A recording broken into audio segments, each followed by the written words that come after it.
안녕하세요. 저는 광주에서 살고 있는 40대 여자예요. 저희 시댁이 워낙 오합지졸이었는데 친구들한테 입 아프게 말하는 것도 질려서 이제는 다른 분들께 이야기를 해보고 싶어요. 우선 저희 남편은 자영업을 하고 있었어요. 일식을 전공으로 해서 대학교 졸업 이후부터 계속 주방 일을 했고 제법 단골 손님도 많은 초밥 가게를 운영했었죠.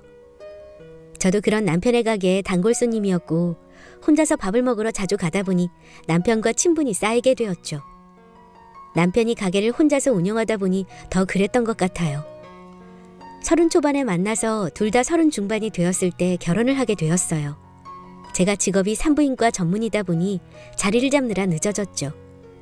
처음 인사를 할 때는 시부모님이 좀 자유로우신 분들이라 여자의 나이를 중요하게 생각하지 않는다고 생각했는데 조금 지나고 보니 그저 제가 산부인과 의사라서 반대가 없었던 것 같기도 해요. 만나서 반가워요. 나도 이제 며느리가 생겼네. 어쩜 우리 아들이랑 이렇게 잘 어울릴까요? 정말 선남선녀가 따로 없네. 예쁘게 봐주셔서 감사합니다. 어머님도 너무 미인이세요. 어머, 정말 그래요?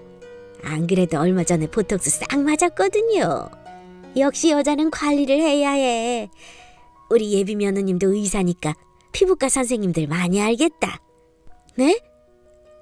네. 선배들 중에도 있고 대학 동기 중에도 피부과 전문의 하고 있는 애들이 있어서요. 그럼 나중에는 우리 같이 보톡스라도 맞으러 갈까? 나도 우리 예비 며느님처럼 코에 필러도 맞아보고 싶은데. 아, 혹시 수술인가? 저는 수술한 거예요. 첫 만남에서 정말 악의 없이 순수하게 저에게 코 수술했냐고 묻는 시모는 저를 많이 당황스럽게 했어요. 곧 남편이 시모에게 뭐라고 눈치를 줬고 시모는 말실수를 했다며 다과상을 준비하러 가셨죠. 저희는 기분 좋게 다과상까지 먹고 나서 집으로 돌아갔습니다. 저를 데려다주는 길에 남편이 우리 엄마가 아빠랑 서로 오냐오냐 하며 지내다 보니 좀 눈치가 없어. 그냥 그러려니 생각해. 라고 이야기를 하더라고요. 사실 제가 코 수술을 한 것에 사연이 있는 게 아니라 그저 미용 목적으로 한 것이다 보니 시모의 질문에 더 당황했던 것 같아요. 남편의 말처럼 정말 시모는 아기가 없이 뇌가 순수한 사람 같아 보였죠. 문제는 시모뿐만이 아니라 시부도 예전에 사업을 해서 돈이 많았었다고 해서 경제관념이 좀 없었습니다. 물건도 덜컥덜컥 사시고 그래서 저희 신혼집에도 거금을 주셨죠. 저희는 덕분에 돈 걱정 없이 결혼을 하게 되었어요. 처음에는 시부가 그만큼 여유가 있는 줄 알았는데 지나고 보니 그것도 아니더라고요. 남편은 시부가 집을 해주셨으니 우리는 그냥 그 집에 들어가서 잘 살면 된다고 했고 저도 별달리 걱정 없이 시댁에 예물 예단을 주고 잘 갖춰 결혼했습니다. 이제 30 중반이라는 나이로 갖출 것 다 갖추고 남들이 부러워하는 호텔에서 결혼식도 하고 나니 정말 저희 앞날은 걱정될 것이 없다고 생각했습니다. 그런데 결혼 후 채 2달도 지나지 않아서 제 속을 뒤집어 놓을 말도 안 되는 사건이 생기게 되었어요. 남편이 원래 깔끔한 성격인 것은 알고 있었기 때문에 신혼집에서도 청소는 남편이 했습니다. 제가 나름대로 깨끗하게 청소기와 물걸레질을 해도 남편의 마음에 들지 않아서 꼭 한 번씩 더 청소를 했고 저에게 머리카락이 빠진다며 늘 집에서 머리를 묶고 있게 시켰어요.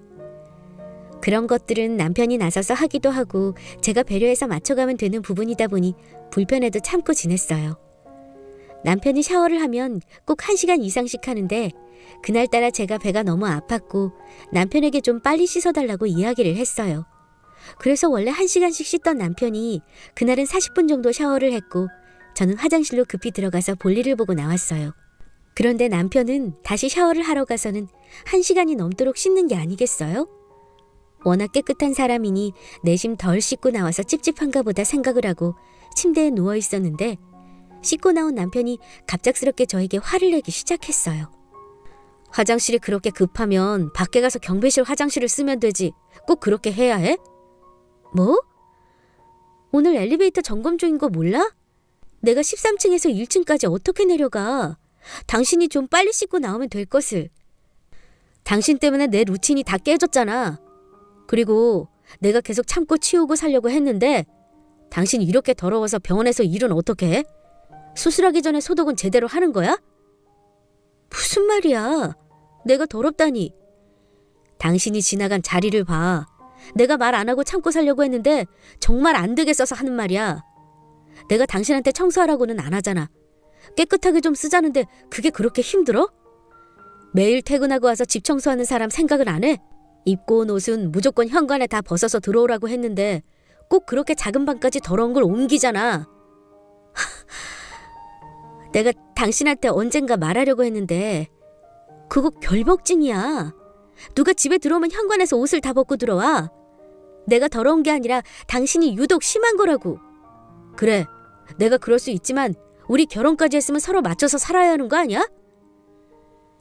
한참 남편과 언쟁을 높이며 말다툼을 하고 있었는데 갑자기 사례가 들려서 기침을 하게 되었습니다. 남편이 다급하게 부엌 쪽으로 달려갔고 저는 당연히 물이라도 가져다 주는 줄 알았어요. 그런데 남편은 그런 저를 향해 황당한 행동을 하기 시작했는데 그게 분무식 소독액을 마치 파리를 잡듯이 저와 제 주변에 뿌리기 시작했습니다. 저는 안 그래도 기침을 하는데 앞에서 소독액 냄새가 나니 화가 났고 벌떡 부엌으로 달려가 물을 마셨습니다. 그때 남편은 제가 떠난 자리를 따라다니며 소독액을 뿌렸어요. 당신은 의사라는 사람이 기침할 때 입 가리는 거 안 배웠어? 뭐? 사람이 기침을 하면 물이라도 한번 떠주는 게 맞는 거 아니야? 당신 원래 결벽증 환자였어? 그동안 더러운 나랑 어떻게 만났니? 아니, 나는 그냥 세균이 우리 침실에 있는 게 찝찝해서 그렇지. 뭘 그렇게까지 화를 내? 내가 예민했나 봐. 미안해.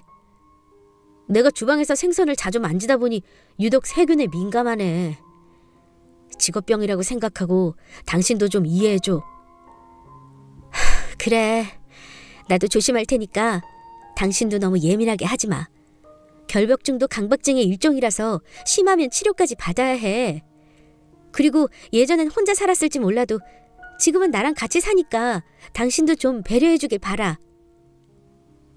사실 저에게 소독액을 뿌리던 남편에게 크게 실망을 하기는 했지만 결혼 초반이다 보니 서로 맞춰가야 할 부분이 많다고 다독이며 넘어갔어요. 이후 남편은 저에게 하려는 말을 자주 삼키기 시작했고 저도 그게 맞춰가는 과정이라 생각했습니다. 그리고 저희 집은 제가 병원에서 일을 하고 세미나도 많다 보니 시모가 와서 자주 밥을 챙겨주셨어요. 남편이 워낙 예민해서 집에 요리 도구도 없었고 저도 원래 요리에는 취미가 없었기 때문에 대부분 시모가 챙겨주는 반찬을 데워 먹거나 외식을 했었어요. 누가 해달라고 한 건 아니지만 시모는 며느리 바쁘고 아들은 매일 주방에서 일을 하니까 나라도 챙겨줘야지 라고 이야기를 했었고 저도 그런 시모가 감사해서 용돈을 자주 챙겨드렸습니다. 주말이면 시부모를 데리고 가서 식사도 자주 대접을 했고요. 물론 워낙 깔끔 떠는 남편은 식당에 가서도 꼭 끓는 물을 달라고 해서 수저를 소독해서 먹지만 시댁 식구들은 그런 모습을 자주 봤는지 신경 쓰지 않더군요.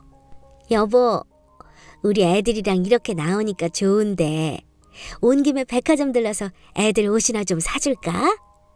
그럴까? 그래. 우리 며느리랑 아들 옷 좀 사주자. 너무 좋다. 우리 오랜만에 백화점 가는 것 같은데? 요즘 너무 아울렛만 다녔지? 보자, 내가 오늘 무슨 카드를 갖고 왔더라. 시모와 시부는 밥을 먹고 백화점에 가자고 하며 신이 났고 남편은 수저를 소독하느라 정신이 없었죠. 참 겉으로 보면 산만하지만 화기애애한 가족 같아 보였습니다. 그날 괜찮다고 했음에도 저희는 백화점에 가서 시부에게 100만 원가량 되는 옷을 선물 받아서 집으로 돌아왔어요. 남편은 그런 시부의 씀씀이가 별일 없다는 듯이 받아들였죠. 저는 이제 사업도 안 하시는 시부가 무슨 돈이 있으셔서 자꾸 돈을 쓰는지 궁금해서 남편에게 물어봤지만 남편은 모른다고 이야기를 했어요.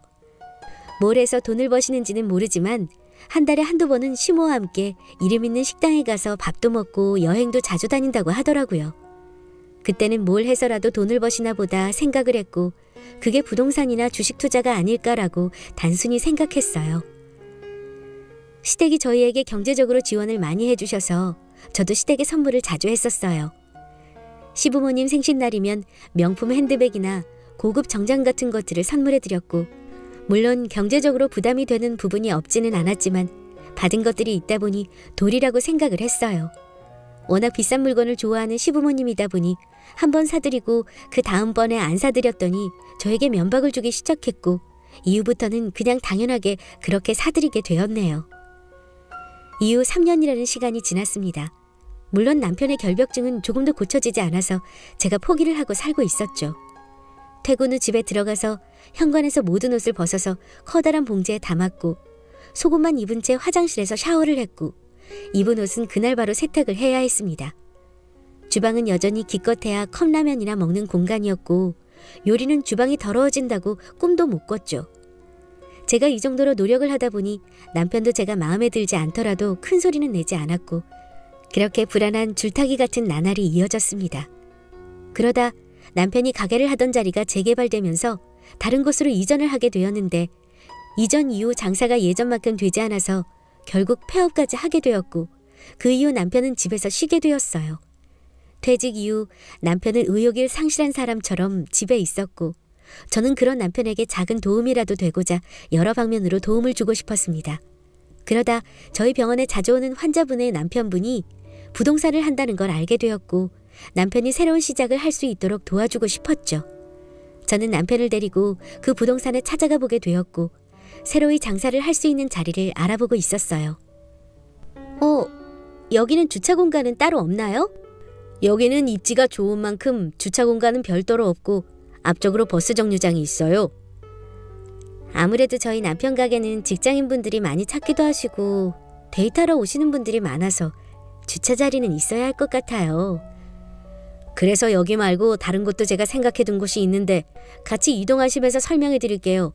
안 그래도 남편분 얼굴 뵈니까 예전에 제가 초밥을 먹으러 가본 적이 있는 가게라서 엄청 좋은 곳으로 제가 알아보고 있으니 걱정 마세요. 정말요? 저희 남편이 다른 건 몰라도 초밥 하나는 정말 잘하죠. 두 분 데이트하실 때 초밥 자주 드셨다고 들었는데 다음번에 꼭 오세요. 그래야겠어요. 저희가 초밥 좋아하는 것도 알고 계시네요. 환자분의 남편은 사람 좋게 저희에게 몇 군데를 더 소개해줬고 기분 좋게 남편과 집으로 돌아왔는데 그날 밤 정말 생각지도 못한 일이 발생하게 되었죠. 남편은 맥주를 한 캔 갖고 와서 원샷을 하고는 저와 그 환자분의 남편의 관계에 대해 추궁하기 시작했습니다. 저는 너무 어이가 없는 물음에 푸하하 웃은 뒤 몇 년째 병원에 오시는 환자분 남편이라고 설명을 했는데 거짓말을 하지 말라고 하며 갑자기 제 머리를 때리기 시작했죠. 처음에는 귀여운 질투쯤으로 생각을 했는데 남편은 저에게 손찌검을 했고 저는 그제야 보통 일이 아니라는 생각에 다급하게 해명했습니다. 왜 이래 여보? 정말 환자분 남편이야. 나는 오늘 처음 보는 사이라고. 거짓말하지 마. 그럼 예전에 내 가게는 어떻게 와봤다는 거야? 그리고 왜 자꾸 실실거리면서 웃고 있어? 그럼 환자분 남편한테 화라도 낼까? 당신 가게 좋은 자리로 알아봐주는 사람이잖아. 내가 예전부터 당신 남자들만 보면 실실거리고 다니는 거 마음에 안 들었는데 이제야 내가 왜 그런 생각이 들었는지 알겠네. 뭐? 말이 되는 소리를 해. 내가 남자들만 보면 실실거린다니. 환자분들이 남편이랑 병원 같이 오는데 그럼 화를 내? 내가 언제 실실거렸다는 거야? 환자들한테만 하는 말이 아니잖아. 당신 우리 부모님이랑 밥을 먹으러 가도 직원들 보고 실실거리고 웃고 내가 수저 소독하고 있으면 한숨 쉬는 거 모를 줄 알아? 남자가 그렇게 좋아? 당신 요즘 세미나도 많던데 정말 바람이라도 피우고 있는 거 아니야? 말도 안 되죠. 말도 안 되는 소리지만 남편의 폭력 앞에서 저는 미안하다며 그 상황을 모면하려 빌고 있었습니다. 남편은 가게를 폐업하고 난 이후 7개월 정도 집에서 쉬기만 했는데 의심이 많이 늘었고 의처증까지 생겨서 저를 못살게 괴롭혔거든요. 결국 환자분의 남편과 제 관계를 의심해서 그 부동산도 믿을 수 없다고 했죠. 남편은 본인이 다시 일을 시작하면 제가 다른 남자를 만날 것 같다고 하며 일도 구하지 않은 채 저의 출퇴근을 차로 시켜주면서 저에게 집착을 했습니다. 그런 남편의 모습이 힘이 들어서 시댁에 이야기를 해보기도 했어요. 어찌되었든 시부모님만큼 남편을 잘 아는 사람은 없다고 생각을 했으니까요. 어머님, 남편이 요즘 저를 따라다니고 일도 할 생각을 안 해요. 걔가? 걔가 왜 그런다니? 어머, 내가 너무 좋아서 그런 거 아니야? 그런 게 아니라 제가 다른 남자라도 있는 것 같다고 의심하면서 쫓아다니고 제가 자고 있으면 휴대폰도 매일같이 훔쳐봐요. 그럼 얘가 그럴 만한 행동을 하고 다닌 건 아니고? 걔가 그럴 애가 아닌데 너한테만 왜 그런데? 너 혹시 내 아들 지금 일 안 한다고 무시하고 그런 거 아니지? 제가 그럴 리 없잖아요. 어머님도 제가 남편한테 얼마나 살뜰히하고 결벽증 있는 것도 양보해서 살고 있는 것 아시잖아요. 결벽증? 양보? 부부면 당연히 이해하고 사는 거지 무슨 말을 그렇게 하니? 아무튼 내 아들은 그럴 사람 아니니까 얘가 결백하다면 전혀 문제가 될 것 없어 보이는구나. 시댁은 철저하게 남편의 편이었고 제가 고민 상담을 한 순간부터 마치 제가 남자라도 숨겨둔 사람처럼 시댁 식구들도 남편의 편을 들기 시작했어요. 늦은 나이에 결혼을 했다 보니 저는 제 가정을 지키고 싶었고 몇 달을 남편이 바라는 대로 휴대폰도 보여주고 약속이 있는 날이면 남편이 데려다주고 데리러 왔어요. 다른 지인들은 남편이 픽업도 해주니 참 가정적이고 다정하다고 했지만 저는 그런 모습이 모두 저를 믿지 못해서 하는 행동이라는 걸 알고 있었습니다. 그렇게 1년이 지났고 남편은 이제 아예 돈을 벌 생각조차 없어 보였고 저는 그런 남편에게 참다 화를 냈습니다. 당신 언제까지 이렇게 나만 쫓아다닐 거야? 일은 안 할 거야? 내가 일하러 가면 당신 무슨 짓 하려고? 당신 혼자 벌어도 충분히 생활이 가능한데 굳이 나까지 일을 해야 해? 그러면서 돈은 왜 이렇게 쓰는 건데? 그냥 일하기 싫어서 그런 거 아니고? 당신이 최근 몇 달 동안 쓴 카드값만 1,000만 원이 넘어. 우리가 무슨 재벌이야? 이렇게 쓰면 우리 돈은 못 모은다고. 이 집 우리 아버지가 해준 건데 그 돈이 아까워? 내 카드값 내주는 거 생색내는 건 좀 아니지 않아? 이런 걸로 대화 주제 바꾸려 하지 마. 그렇게 못 믿으면서 왜 같이 사는 건데? 저는 너무 화가 나서 옆에 있던 남편의 가방을 집어던졌고 그 안에서는 보고도 믿기 힘든 소름 끼치는 물건들이 후두둑하고 떨어졌고 남편은 다급하게 그 물건들을 주우려 했습니다. 그 안에서 나온 건 제 차의 블랙박스 카드와 제가 자주 가는 카페 남자 직원과 대화를 하는 모습, 그리고 밥을 시켜 먹고 배달 기사님께 카드를 내미는 모습, 병원 남자 직원과 커피를 먹는 모습들이 있었죠. 너무 소름이 돋아서 그 사진들을 빠르게 주웠고 남편은 마치 걸리면 안 될 걸 걸렸다는 듯이 뒷머리를 극적였죠. 이게 뭐야? 당신 그동안 나 쫓아다녔어? 아니, 이날은 당신 시부모님 모시고 부산에 다녀온 날이잖아. 당신 심부름 센터 같은 거 고용했어? 나 미행하려고? 그게 아니라, 그래, 우리 엄마도 당신이 이상하다고 해서 아예 하루 외박하고 당신 지켜본 거야. 그래서 별일 없으면 된 거잖아. 당신이 떳떳하면 이런 일이 있어도 당신 전혀 상관없잖아. 저는 그 말을 듣고 더는 참을 수 없어서 남편의 뺨을 있는 힘껏 때렸고 무슨 사진이 있을 줄 모르는 남편의 휴대폰을 변기통에 집어던져버렸죠. 대충 급한 대로 짐을 싸서 근처에 사는 직장 동료의 집으로 갔습니다. 결혼을 하고 나니 딱히 갈 만한 친구 집도 없더라고요. 전부 결혼해서 살고 있으니 갈 수 없었고 그래서 친한 간호사 동생네 집으로 가서 그날 밤이 새도록 펑펑 울었고 다음날 저는 더 이상 남편과 살 수 없다고 다짐했습니다. 변호사 사무실에서 이혼에 대해 상담을 진행했고 이혼 소송까지 가게 되었습니다. 다행히도 남편이 그동안 제 뒤에서 몰래 찍은 사진들을 챙겨 나왔기 때문에 갖고 있었고 남편과의 카톡 내용에도 남편의 결벽증이 극에 달해서 사진들을 보내고 먼지를 치우라는 둥 집에서 음식을 하지 말라는 둥 하는 말도 안 되는 내용들이 많아서 낼 수 있는 모든 걸 변호사님께 제출했죠. 제가 외박을 해버리니 남편은 거의 반쯤 미친 사람처럼 공중전화에서 저에게 전화를 했고 친한 동생네 집에서 한동안 있겠다고 했더니 욕을 하며 역시 남자가 있었냐며 믿을 수 없는 태도를 보였습니다. 그때 아무것도 모르는 시모는 저에게 전화가 와서 차를 사달라고 하는데 그때 시댁을 발칵 뒤집어 버릴 아주 좋은 생각이 들었고 곧 행동으로 옮겼습니다. 다음날 저는 바로 시모를 만났고 여느 때와 똑같이 밝게 웃으며 갔어요. 어머님, 잘 지내셨죠? 어제 전화하신 것 때문에요. 그래. 나 장롱면허 좀 벗어나 보려 하는데 이번에 사온 신형 그랜저가 너무 예쁘던데 그거 하나 사주라. 그렇죠? 운전하시려면 차가 있어야죠. 말 나온 김에 오늘 보러 갈까요? 안 그래도 얼마나 어머님이 갖고 싶으면 저한테 전화를 하셨을까 생각했거든요. 미리 알아봐둔 곳이 있어요. 역시 우리 의사 며느리가 최고다. 그럼요. 어제 말씀하신 대로 차 색상은 흰색이면 되는 거죠? 그래. 빨리 보러 가자. 저는 시모를 데리고 중고차 상사에 갔고 곧 신형 그랜저 흰색 차량을 찾을 수 있었습니다. 차값은 보지도 않고 시모는 바로 운전석에 앉아보고는 저에게 이 차가 마음에 든다며 손짓을 하더라고요.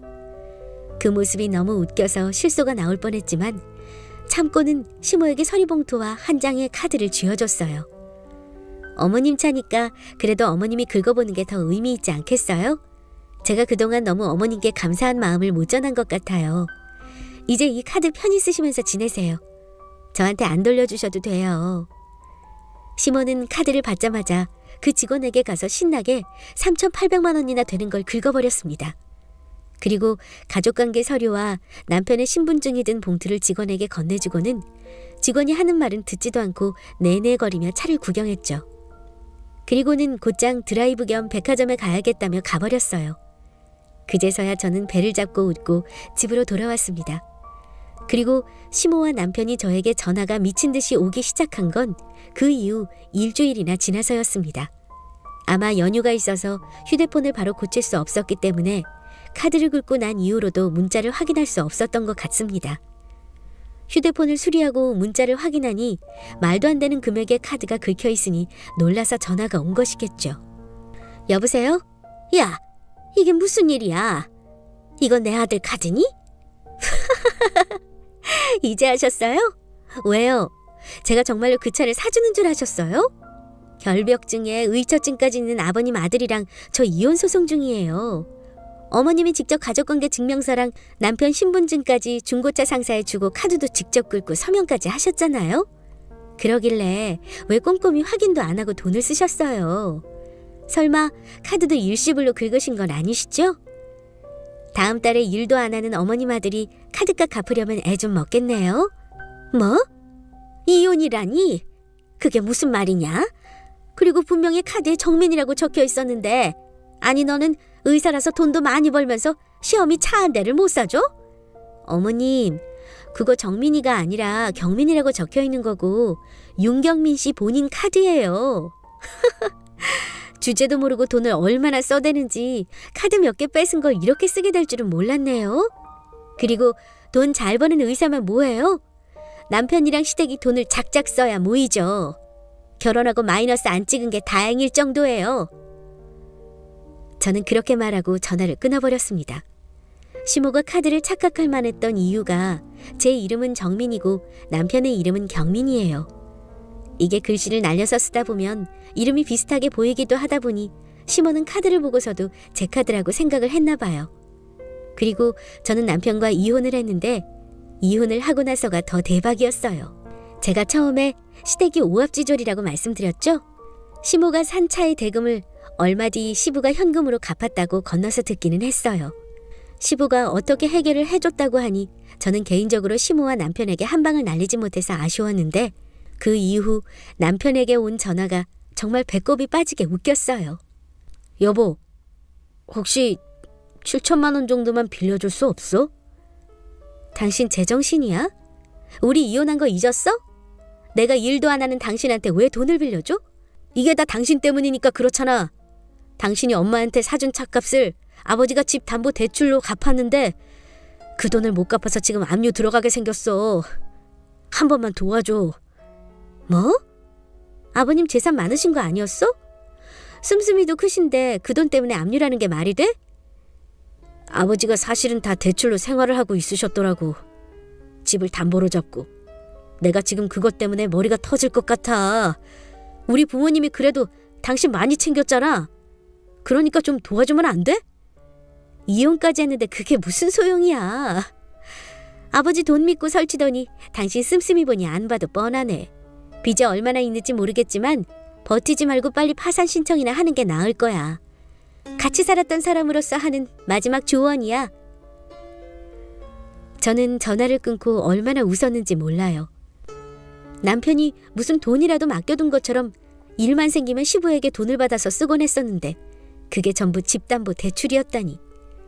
시부가 예전에 사업을 하고 정리를 다 했음에도 씀씀이를 줄이지 못해 갖고 있던 재산들을 담보로 대출도 많이 했던 것 같더라고요.